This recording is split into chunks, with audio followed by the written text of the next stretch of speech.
Pour bien s'entendre, il faut bien s'écouter. Rendez-vous sur M, la petite radio du Grand Maghreb. Amis auditeurs de Radio M, bonjour. Nous avons le plaisir d'accueillir dans l'entretien aujourd'hui Abdelrazak Hamouda, universitaire à Paris 10. Abdelrazak, bonjour. Bonjour. C'est pas à ton statut d'universitaire qu'on a affaire aujourd'hui, tu es le fils du colonel Houess, le fils l'un des deux garçons. La famille, c'est deux garçons et deux filles vivantes, et deux filles. Une décédée.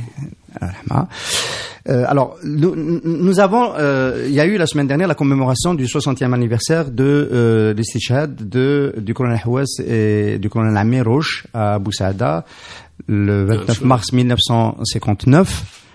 Il y a donc 60 ans.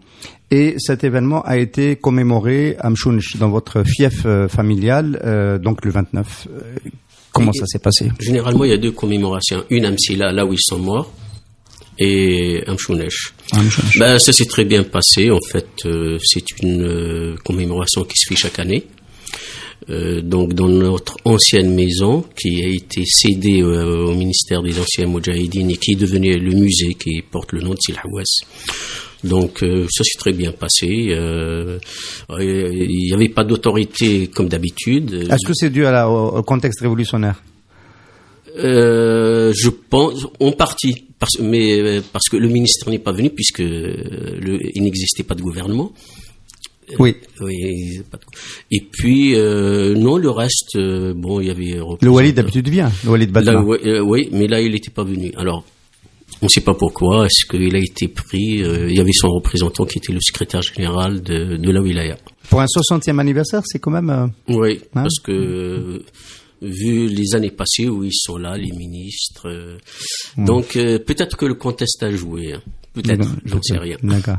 Sinon, qui sont les personnes qui viennent aux commémorations de ce type-là, en particulier à celle du 60e anniversaire? C'est les anciens compagnons, il en reste des compagnons de Sil Houess? Alors, globalement, c'est ça. Ce sont des gens, c'est les anciens Moudjahidines globalement de la wilaya 6. Donc, ils viennent de Bou Saada, de Msila, de Jelfa, de Biskra, évidemment, de tous les environs. Et puis, il y a les gens des Aurès,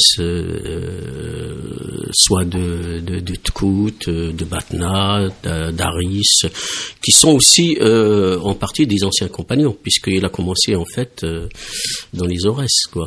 Oui. Et c'est bien sûr, comme tu dis, de moins en moins, il y a des anciens compagnons. Donc, mais là, il y avait des gens qui ont raconté des faits que j'ai retrouvés dans les archives. C'est-à-dire quelqu'un qui a raconté comment il était avec lui en Tunisie, comment ils sont revenus en 57. Et j'ai confirmé ces dires par un interrogatoire de quelqu'un qui a dû être pris par l'armée française et qui confirmait les dires de cet ancien moudjahid qui est originaire de comment ça s'appelle, de la tribu d'Oulad Farah, qui est à côté de Biskra. Donc on apprend qu'à ces occasions-là, à ces commémorations-là, on peut encore recueillir des bribes d'histoire parce que spontanément des gens vont raconter quelque chose. Oui, et j'oublie son nom malheureusement, mais qui a raconté plusieurs faits, comment il l'a rencontré à différents moments, et il a raconté en tout cas cette histoire que j'ai retrouvée dans un PV d'interrogatoire d'un ancien Moujahid qui a dû être pris dans une embuscade. Oui. Les gens ne le savent pas beaucoup, mais la wilaya ici, c'est un peu entre guillemets une invention de la wilaya 1. C'est parti des Aurès, l'organisation du sud de l'Algérie. Voilà. Finalement. Au début, c'était c'est la partie du Sahara dépendant de la wilaya 1. Donc, dont les dirigeants sont... Qui va très loin, qui va à Biskra, Tougourt, et ça continue vers le sud, tout ce qui est sud-est. Oui, mais après, en fait, elle n'existait pas. Elle existait officiellement sur le papier à partir du congrès de la Soumam. Avant, elle n'existait pas en tant que wilaya. Mais même après le congrès de la Soumam, c'était simplement sur le papier. c'est-à-dire la wilaya 6, c'est à l'arrivée, comme le racontent tous les commandants, les compagnons de Silhouès, qui racontent qu'en fait, elle n'existait qu'à partir de l'arrivée de Silhouès. Qui l'a structuré. Et dans un témoignage de Omar Driss, non, pas de Omar Driss, de Omar Skhri, qui était un des commandants, et qui raconte qu'en fait, cette wilaya a continué après sa mort grâce à l'organisation qu'il a installée. C'est-à-dire, c'est une organisation qui a permis la continuité jusqu'en 62 sans qu'il y ait dislocation. De la ville. Donc, on a le sentiment quand même que cette ville a été préservée quand on pense aux luttes qui a pu se passer dans la wilaya 1 déjà, dans les Aurès, oui, ou d'autres wilayas, les conflits qu'il y a pu y avoir. La wilaya 6 est restée préservée de tout cela. Oui, oui, très très peu. Je pense que ça doit être. Le plus gros problème de la wilaya 6, c'était Belounis. Oui, c'était l'élimination du milice messaliste qui était quasiment parfois passé à l'ennemi. Voilà. Qui passait à l'ennemi et puis qui a été tué par l'ennemi parce qu'ils se sont rendus compte qu'en fait il jouait pour lui. Il jouait pour lui, c'est pour ça que j'ai dit parfois. Oui. Alors, est-ce que dans le sud, la wilaya 6, c'est bon, ça part du sud des Aurès, et il y a quand même une cosmologie qu'on retrouve partout du sud des Aurès. D'abord le décor qui est très escarpé, qui est assez rude, mais en même temps magnifique. Et pour ne penser qu'au défilé et au canyon de Oued El Abiad qui passe par Mchounesh, oui. Donc notamment dans les balcons de El Roufi. Oui. C'est un peu le fief et le théâtre de la légende d'El Kahina. Ça vient d'où la résistance? Oui, un peu plus au nord, mais son fief n'est pas loin aussi du côté de la forêt de Beni Mlouk. Est-ce que d'où ça vient cette on va dire cette légende de la résistance des Aurès en général et du sud des Aurès en particulier?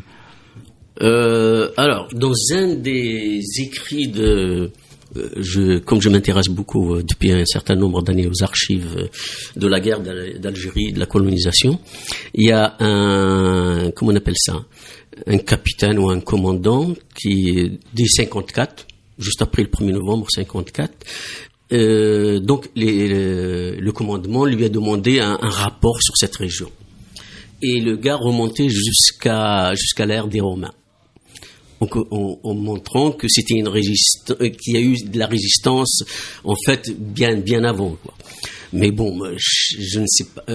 En fait, il s'est avéré que je pense que les autres régions aussi, que c'est une région qui a échappé à l'emprise de la colonisation au sens de colonisation de peuplement, parce que c'est une région pauvre. C'est-à-dire à part la plaine un peu de Batna du côté des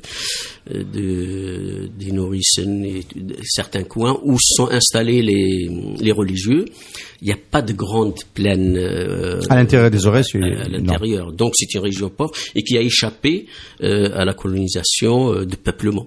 C'est-à-dire que moi à Mchounesh, on n'a jamais vu les Français. C'est-à-dire le seul Français qu'on a connu, c'était l'institutrice, celle dont le mari a été tué lors du 1er novembre parce qu'il était à côté du caïd. En fait, il a été touché parce que c'est le caïd qui était visé. Et elle était restée vivante, hein, contrairement à la propagande colonialiste à l'époque. Et donc, elle venait à la maison. Et comme mes sœurs étaient allées à l'école, moi petit, je me rappelais, c'est la seule française quoi qu'on connaissait. Donc c'est une région où disons les seuls gens qu'on connaissait, c'était les gendarmes qui arrivaient de temps en temps, ou bien les. Et pourtant il y a des batailles. C'est peut-être lié. Des batailles dures pour conquérir les Aurès. Le duc d'Aumale a conduit une bataille notamment à Mchounesh. 1844, oui. Il raconte comment effectivement il est arrivé à Mchounesh et qu'il y avait toute la population sur les montagnes qui était donc en résistance. Mais la résistance, évidemment, comme partout en Algérie, il y a eu quand même 1870. Et moi, j'ai retrouvé, toujours dans les archives, le document d'expropriation de la tribu de Beni Slumen, qui est notre tribu, donc la famille descend, c'est de la tribu de Bani Bousliman.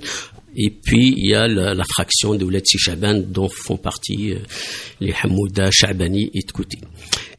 Chabani, son lien de parenté avec le Chabani qui a dirigé la wilaya, c'est ça la fin? Non, lui, les Daoumesh du sud. Non, Chabani, ce sont des gens du Tkout. Alors, pour ceux qui n'ont pas visité encore, et je les invite à le faire, le musée Sil Hawes Amchounaj, on a des éléments d'histoire de comment vivait la tribu à l'époque. Parce que quand on rentre, on fait un saut dans l'histoire sur comment la frugalité, les éléments du terroir, etc. Vous avez réussi à reconstituer tout cela? En fait, on a repris ce qui était dans la maison. C'est-à-dire, il y a un métier ici, mais c'est celui de ma mère. D'accord. On n'a pas ramené d'ailleurs. Ce sont ce qui existait et ce qui appartenait à la famille. Bon, malheureusement, on a perdu au cours du temps. Alors, pour ceux qui aiment pas le tutoiement, on se tutoie, Abdelzak et moi, on a passé 5 mois de prison ensemble en 80 dans le courant dans le mouvement berbère à Al-Harrach. Et je me rappelle, tu me racontais que un de tes souvenirs des contacts avec les Français, c'était qu'il fallait prendre ta grand-mère et la sortir rapidement de la maison avant que l'armée française ne mette le feu. Ça, c'était à Tkout ou à Amchounaj? Non, ça c'est pendant la guerre d'Algérie. Oui, c'est en 57. En fait, il y a eu les camps, ce qu'ils appelaient pudiquement les camps de regroupement, des camps de concentration. C'est une politique qui a été décidée par Parlange, le général Parlange, qui était de soustraire la population au FLN. En fait, ils ont essayé de faire ça au Vietnam, c'est couper, en fait, enlever l'eau aux poissons pour qu'ils puissent plus résister. Donc, il y a eu une décision d'installer des camps de regroupement, donc regrouper toute la population acquise. Ce qu'ils considèrent comme acquise, en fait, c'est la famille des gens qui sont au maquis. Et ça s'est fait à travers toute l'Algérie. Il y a une très belle thèse d'un jeune français de Toulouse qui s'appelle Fabrice Sacristy, qui a fait une thèse de 1200 pages sur ces camps de regroupement à l'échelle de toute la France. Bien sûr, il y a eu d'autres. Il y a eu Cornavant qui a écrit aussi Et donc, dans ce contexte, celui de Mchounach est un des premiers, je crois. Est un des premiers. Et donc, ils nous ont regroupés dans un coin qui s'appelle Meshkel et qui est à 5-10 kilomètres du centre de Mchounach, où il y avait une population. Ils ont fait sortir et ils ont installé toutes ces familles avec des barbelés, Tu as vécu dans un camp de regroupement jusqu'à l'indépendance? Non, ça a duré 8 mois. D'accord. En 57, ça a duré 8 mois. Alors, ils nous ont vidés de nos maisons et ils ont remis d'autres qui ont été ramenés des villages avoisinants puisqu'ils ont été déclarés zone interdite. Comme Tajmout, ces gens-là ont été ramenés. Tajmout, ancien repère de la Kahina. Oui, pas loin. Pas loin. Donc ils ont ramené ces gens-là. Nous, ils nous ont vidés, ils nous ont amenés dans ce camp-là. Et puis un jour, je crois que la Hélène a attaqué, ça remonte, c'est des souvenirs d'enfance, hein. Et la Hélène a attaqué la caserne, et le commandant est arrivé, il nous a donné un quart d'heure pour vider les lieux, et il brûlait le village, il brûlait ce camp de regroupement. Et il y a 3-4 ans, j'ai été dans ce village, et j'ai retrouvé la maison où on était.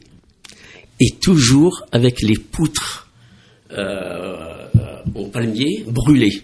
J'ai des photos. L'incendie de 57. L'incendie de 57. Et il fallait sortir ta grand-mère. Voilà, mais c'est qui marchait pas. Oui, mais c'est pas moi, c'est ma mère. Qui l'a portée.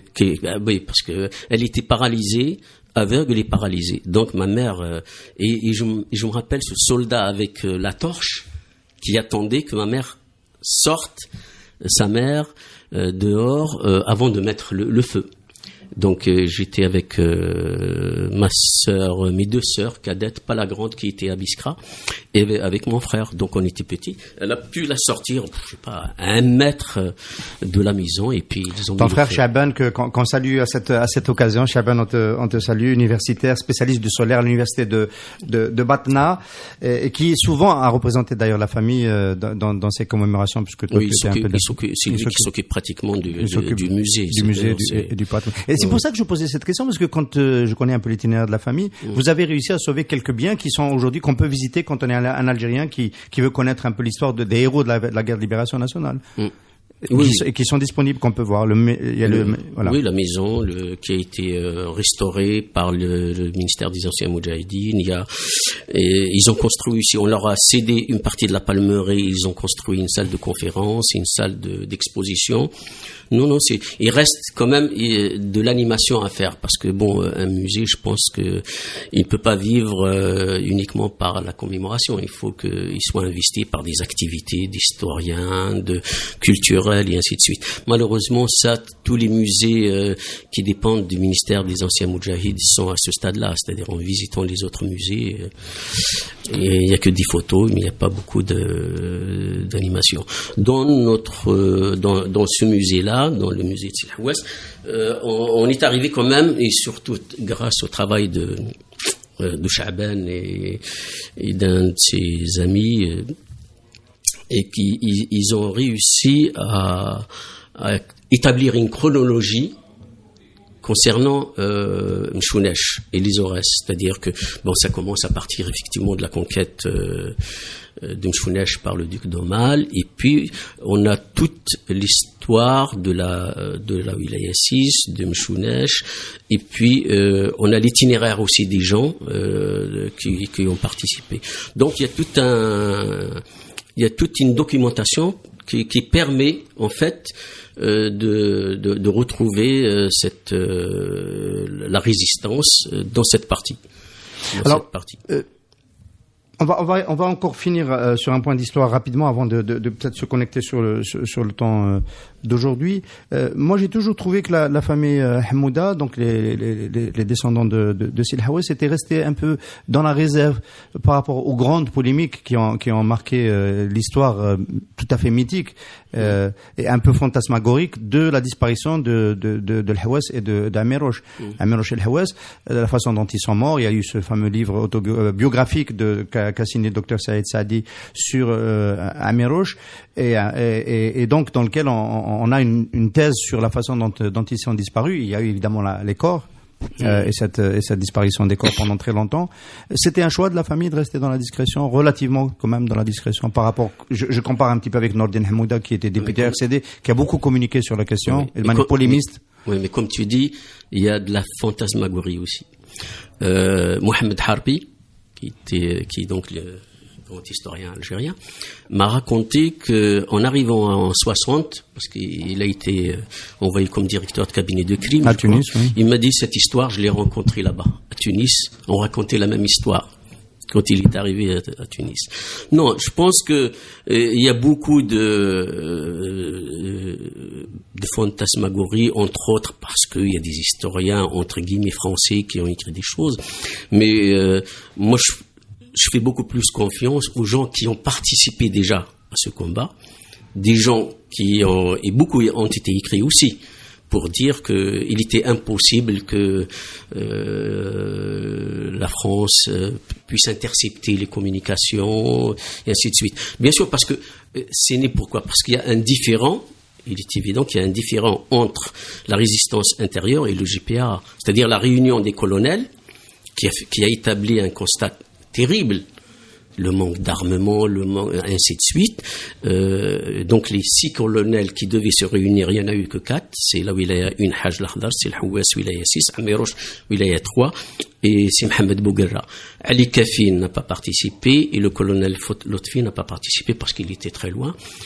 Alors, bon, certains disent que Lotfi, parce que c'est quand même un proche de Boussof, et Ali Kfi, évidemment, c'est un proche de Mentobal, et ils leur ont plus ou moins suggéré de ne pas participer. Bon, ça reste aussi à prouver. C'est toute notre histoire. Notre histoire, en fait, il faut qu'on l'écrive. Il faut qu'on l'écrive et qu'on cesse de fantasmer, l'histoire peut être écrite. Alors, il y a un problème, c'est au niveau des archives. C'est-à-dire que on a les archives du côté français, mais on n'a pas les archives du côté de l'État algérien. C'est-à-dire que toutes les archives de l'AILN sont évidemment... Et quand elles existent, les archives, elles sont ouvertes de manière sélective. Donc j'ai reçu l'historien Najib Sidi Moussa qui travaille sur les messalistes et qui nous a dit que quand il a dit qu'il travaille sur les messalistes, les archives nationales lui ont fermé la porte. Bien sûr. Non. Alors les Aurès aujourd'hui, la relation à l'État algérien, est-ce que parce qu'on a vu que donc cette tradition de résistance entre guillemets de territoire de Siba et tout ça, est-ce qu'elle a changé? Est-ce que le développement a touché finalement les Aurès? Est-ce qu'on peut dire que Très peu, il y a des villages, je me rappelle il y a pas longtemps, j'ai vu un reportage sur une femme qui vivait dans une grotte, dans les Aurès. On peut la retrouver sur YouTube. Donc le développement a très peu touché, il a touché peut-être les grandes villes comme Batna. Batna c'est pas tout à fait les Aurès. Pour les gens les Aurès c'est la plaine. Bon, oui, c'est le pays chaoui plat, on va dire. Non, dans le peut-être ces dernières années. Mais le développement, non, beaucoup de villages qui étaient isolés. Alors, ça reprend un peu par l'introduction du gaz dans les villages. Il y a eu ces derniers temps un début. Mais longtemps, les villages ont été isolés. Alors, à la différence de la Kabylie, qui est un autre territoire pauvre, qui a une histoire un peu parallèle et comparable à celle des Aurès, il n'y a pas eu de phénomène migratoire fort des Aurès vers la France. On ne connaît pas ça, vers l'Europe en général. Si. Aussi fort qu'en Kabylie? Pas aussi fort, mais il existe depuis très très très longtemps. Alors, ils sont pas dans la même région. La Kabylie, c'est beaucoup plus Paris. Et les Aurès, en fait, ils sont du côté de, comment ça s'appelle, le bassin du textile, j'ai oublié, du côté de Dunkerque, et ainsi de suite, du côté de la vallée du Rhône. Il y a des... Et ça a pas retenti, parce qu'en Kabylie, il y a une partie du développement, entre guillemets, local, qui a été financé par l'argent des émigrés. Oui. On n'a pas le sentiment qu'aux Aurès, ça ait joué de la même manière. Non, je pense, non, ça n'a pas joué de la même manière. Parce que c'est vrai que ça reste pauvre. Ça reste pauvre et ça reste une communauté numériquement faible par rapport à la Kabylie. Oui. La Kabylie, ça a été... il y a une densité de population. Il y a une densité. Et puis la Kabylie, c'est une vieille immigration. C'est déjà dès la Première Guerre mondiale. Oui. C'est-à-dire les Français qui étaient sur le front, ils ont été remplacés par des Vietnamiens et par des Algériens ou des Maghrébins en Afrique du Nord. Donc c'est une vieille immigration, la Kabylie. C'est pour ça que le MTLD en France était à majorité kabyle. Oui. Alors on a vu pendant les marches, c'est le cas tout le temps. Hein, les jeunes aujourd'hui marchent dans cette magnifique révolution du 22 février avec des portraits des héros de la guerre de libération nationale, et puis notamment le 29 mars dernier, il y avait les portraits de Sil Hawass et de Amir Roche. Comment tu expliques qu'on ait recours à ces figures encore aujourd'hui, et à ce moment précis d'ailleurs? Oui, alors ça m'a fait penser à un livre. Je crois que c'est ce de Tarotar qui s'appelle Les martyrs reviennent demain. Il me semble que c'est en arabe. Cette semaine. Revient cette semaine, c'est ça, oui, c'est le titre. Et ça veut dire quoi? Ça veut dire que, en fait, c'est comme si ça s'est arrêté en 62. C'est-à-dire qu'on reprend. J'ai l'impression que, évidemment, c'est inconscient, c'est pas dit comme ça, mais c'est comme si cette génération, quand même, qui est très très jeune, qui n'a pas beaucoup, qui connaît pas l'histoire, elle s'est réappropriée ces héros comme étant une partie de leur destin qui s'est arrêté, qui va être repris. Alors il y a un autre mot d'ordre que j'ai vu, que vous avez dû voir, qui s'appelle Installer héros le peuple, qui date de 62, et ça, il faut se rappeler que ce mot d'ordre est sorti avec durant l'été 62. La guerre des wilayas, c'est-à-dire une première guerre civile qui allait se déclencher, et la même chose, c'est le peuple qui est intervenu. Sab'a Snin Barakat, ça veut dire que, et c'est le peuple qui a arrêté cette guerre fratricide qui allait commencer. Dans un des épisodes a eu lieu d'ailleurs non loin de l'endroit du martyr de Sil Hawass et Amirouche dans la wilaya de Msilab Boussaada. Oui. Un des accrochages entre l'armée de l'extérieur et les wilayas. Avec une centaine de morts. Attention, il n'y a pas que l'armée de l'extérieur. La guerre des wilayas, il y avait des guerres boumediennes, pour simplifier. Par exemple, état-major. Par exemple, la wilaya 1. Et les autres sont pro-GPA. Oui. Donc en fait, c'est ça. D'une certaine manière, il y avait une partie de la légitimité, c'est-à-dire ceux qui considéraient qu'il fallait rester dans le cadre du gouvernement provisoire, donc une légitimité avant d'installer une constituante, et puis une espèce de putsch anti-GPA, quoi. Alors ces martyrs-là sont réappropriés par les jeunes entre guillemets révolutionnaires aujourd'hui qui aspirent à la liberté, parce que le mot d'ordre qui marche aujourd'hui c'est celui de la liberté, même la chanson qui l'incarne. Mais ceux qui ont vécu, ceux qui ont fait l'indépendance, l'édification, pour une partie d'entre eux, pas tous évidemment, on a le sentiment quand même qu'ils ont raté quelque chose. Ils ont raté quelque chose et c'était quoi en fait, c'est d'avoir oublié qu'il fallait restituer la démocratie, la liberté, c'est de s'être concentré sur un modèle autocratique trop.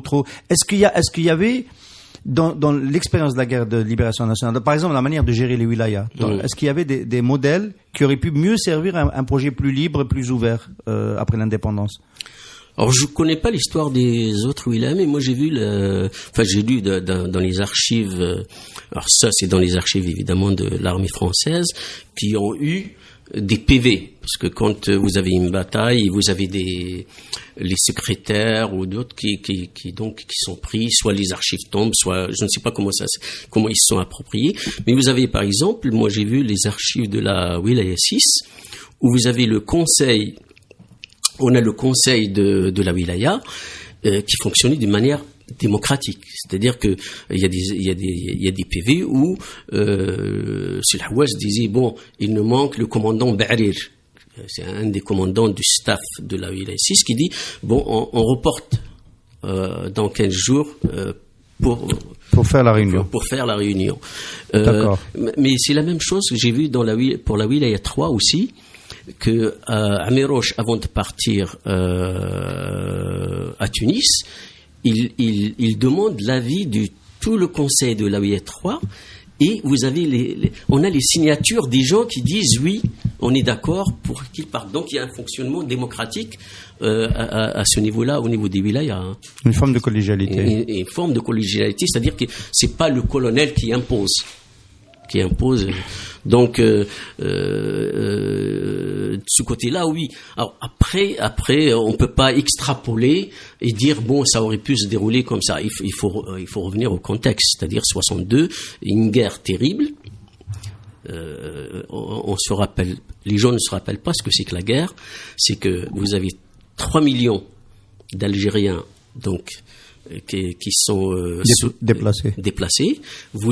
On a ceux qui sont dans les camps dits de regroupement. Donc il y a une comment on appelle ça, une destruction de la société. Abdelrazak Hamouda, on échange beaucoup à chaque passage, à chacun de tes passages à Alger sur la production intellectuelle en Algérie, sur la littérature, etc.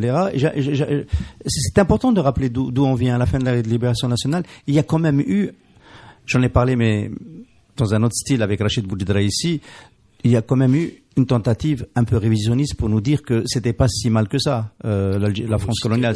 Ça a débuté en France, mais il y a eu des relais en Algérie. Bien sûr, c'est terrible ça. C'est terrible parce que ça veut dire que les gens ne connaissent pas l'histoire, et ça, c'est d'une certaine manière, c'est pas de leur faute, c'est la faute aussi au gouvernement. Enfin, à tous les gouvernements. On a mythifié un peu l'histoire, on parle comme si ça apparaît abstrait pour les gens. Il faut se réapproprier cette histoire, et avec tous ses versants, c'est-à-dire la réalité telle qu'elle est. Peut-être qu'on n'en est pas encore là, parce qu'il faut se rappeler que, par exemple, un pays comme la France que nous connaissons, vous avez des archives. Il y a des archives qui ne sont ouvertes que 120 ans après les faits. Hein, il y a 70 ans, 60 ans et tout. Donc, tant que les gens, et dans notre cas, les gens sont vivants, il y a des gens qui sont vivants, qui ont eu un comportement à un moment donné, tout le monde peut avoir à un moment donné. Et donc, ces archives cette histoire n'est pas écrite encore. Elle n'est pas écrite et il faut commencer à l'écrire. Il y a aussi la thèse qui dit qu'en fait, ce qui a ouvert la porte à ce révisionnisme, c'est quand même les années 90, notre guerre civile en Algérie, qui a tellement, on va dire, gâché l'image de l'indépendance, qu'on s'est mis à magnifier en retour. Enfin, ça a libéré certaines voix, voilà. Oui, mais déjà, oui, moi je suis d'accord sur ça parce que il faut commencer déjà par les historiens français ou les politiques français qui parlaient de cette décennie noire comme étant la deuxième guerre d'Algérie. Oui. Ce n'est pas la deuxième guerre d'Algérie. C'est une guerre, on peut qualifier ça de guerre civile, mais il n'a rien à voir avec la guerre d'Algérie. La guerre d'Algérie, c'est une guerre anticoloniale qui a détruit le peuple algérien. C'est-à-dire que les gens, on se rend pas compte aujourd'hui, même quand on parle de l'agriculture, pourquoi c'est pas développé l'agriculture algérienne. Il faut remonter dans le temps. C'est-à-dire remonter dans le temps déjà par le début de la colonisation. Les meilleures terres ont été spoliées, les Algériens ont été spoliés, clochardisés. Il faut se rappeler qu'il y a un tiers, je crois, de la population algérienne qui est mort, soit de faim parce qu'on leur a volé leurs terres, ou parce qu'il y a eu des représailles comme en Kabylie avec Al-Mokhrani, les Atchad au sud, encore une fois les Aurès en 1870 et ainsi de suite. Donc, et la déstructuration de notre agriculture vient en fait d'une manière beaucoup plus profonde. C'est pas une question technique. Bien sûr. C'est pas une question. Ce sont les populations, les acteurs qui ont été détruits. Donc, il y a dislocation des structures sociales, des structures solides. Et puis la guerre d'Algérie en a fait pire. C'est-à-dire les camps de regroupement. Quand vous enlevez les gens de leur champ et pendant 2 ans, 3 ans, ils sont oisifs, ils sont enfermés dans un camp. Vous avez déjà commencé à déstructurer, à détruire des structures sociales. Et donc, le révisionnisme, comme tu le dis, à partir de 90, c'est une faille qui a été trouvée. Donc, on parle de la deuxième guerre. Complètement. Qui n'a rien à voir avec la guerre d'Algérie. Complètement. Alors, ça, c'est par contre pas peut-être du révisionnisme. Il y a une partie du mouvement populaire aujourd'hui qui dit qu'il faut mettre le FLN au musée, et que cette légitimité-là, il faut qu'elle s'arrête. Bon, ça, tout le monde le dit, mais en particulier, en mettant le FLN au musée, on n'a plus rien à garder de cette partie de la légitimité. Enfin, au niveau sur la scène politique, j'imagine que oui, mais symboliquement, peut-être que c'est plus délicat. Symboliquement, c'est plus délicat, mais il faut se rappeler quand même que le FLN, contrairement à ce qui se dit même dans les historiens, de grands historiens français quand même, le FLN n'a pas dirigé la guerre d'Algérie, n'a pas dirigé la révolution. Le FLN est une création de l'ALN. Il est venu après 56, alors que l'ALN était déjà en action. Et d'ailleurs, quand on revoit les tracts ou bien les décisions des wilayas, vous avez ALN et FLN en bas. Et donc, contrairement, par exemple, au Vietnam, où c'est le Parti communiste qui préexistait et qui a dirigé les guerres, toutes les guerres, que ce soit celle contre les Français, que ce soit contre les Américains. Donc, le parti existait. En fait, le FLN n'a jamais réellement dirigé ni la guerre d'Algérie, ni le développement après. C'est-à-dire que Boumedienne s'en est servi un peu comme un lieu de propagande. Ça s'appelait l'appareil du parti d'ailleurs. Ça s'appelait, oui, et puis il s'en est servi un peu, mais c'est la présidence qui dirigeait tout. C'est-à-dire, au niveau économique, c'est évidemment, quand on regarde l'industrialisation, la fameuse industrie industrialisante de Bernice, c'est le staff de Bled Abdeslam, Liassine, Rosalie et d'autres qui ont construit. Mais c'est pas le parti. Et donc ça sera pas difficile de le mettre au musée, c'est ça? Oui, parce que en fait, les gens se sont accaparés, ils sont arrivés, mais c'est pas eux réellement qui ont dirigé aussi bien la guerre d'Algérie que bien sûr il y a un prestige. C'est-à-dire que le FLN était quand on regarde la structuration des wilayas, moi je regarde la wilaya 6, on a un appareil judiciaire, un appareil sanitaire, le service d'espionnage et de contre-espionnage et le service propagande. Et en fait, le service propagande, c'est le FLN. D'accord. C'est pas vraiment le. Donc on n'a pas, en fait, c'est pas une direction politique. Hein? Ce n'est pas une direction politique. Non, n'a jamais été. C'est-à-dire que le congrès de la SOMAM a fait de telle manière à ce que chaque colonel, c'est une espèce de président de cette région. Il décide de tout. C'est lui, en fait, qui est... Et d'ailleurs, comment il s'appelle, Farhat Abbas, bien après l'indépendance, il a donné une conférence, je crois, à une chaîne française, en train d'eux, il dit, en fait, c'est eux qui ont dirigé la guerre, c'est pas le GPRA. Le GPRA, il est là pour faire de la propagande extérieure, mais ce sont les colonels. Et il dit même, il y a des colonels analphabètes, mais qui ont battu la France. Oui. Ils n'ont pas fait Saint-Cyr, et ils ont battu la France. C'est le Hawass était plutôt francophone? Non, arabophone. Il était arabophone. Ouais. Son écriture. En fait, je le sais, mais c'est juste pour que tu. Oui. Non, les gens ne se rendent pas compte que l'école française, c'est juste à l'indépendance, 95% des Algériens étaient analphabètes. Oui. Contrairement à la propagande française, on a construit les écoles, on a construit les routes. C'est pas vrai. C'est-à-dire que il y avait une école à Mchounesh, mais je crois que ça a commencé dans les années 50. J'ai pas la date exacte. Donc la majorité des populations étaient analphabètes. La contrepartie, c'est qu'il y a eu un développement, une alphabétisation en arabe. Et on va terminer d'un mot sur la magnifique vallée de Oued El Abiad. L'avenir de l'Algérie qui va s'ouvrir, parce qu'on est tous très optimistes sur une Algérie différente, plus ouverte sur elle-même et plus ouverte sur le monde.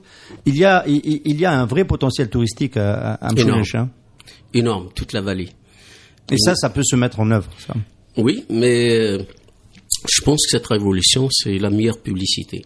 Je pense qu'à l'échelle mondiale, maintenant, il y a pas, j'espère que ça va continuer dans ce sens-là, et il y a plus d'appréhension d'aller en Algérie. Parce qu'à l'extérieur, c'est quoi l'Algérie? C'est les islamistes et la violence. Et surtout la violence. C'est-à-dire, quand tu parles aux gens à l'étranger, algériens, de l'Algérie, est-ce qu'on peut encore y aller? Donc il y a cette image, et je pense que l'image qu'ont donnée les Algériens depuis un mois et demi, c'est quelque chose de fantastique. C'est-à-dire que les gens se rendent compte, il y a un peuple pacifique, joyeux, et donc on peut y aller. Je crois que c'est une des meilleures publicités. Et tout le monde en profitera, y compris la vallée de Oued El Abiad, les Aurès, des magnifiques Aurès, moi que je l'Algérie, de retrouver, voilà, avec oui. le patrimoine. Abdelrazak Hamouda, merci beaucoup d'avoir été notre invité. Pour bien s'entendre, il faut bien s'écouter. Rendez-vous sur M, la petite radio du Grand Maghreb.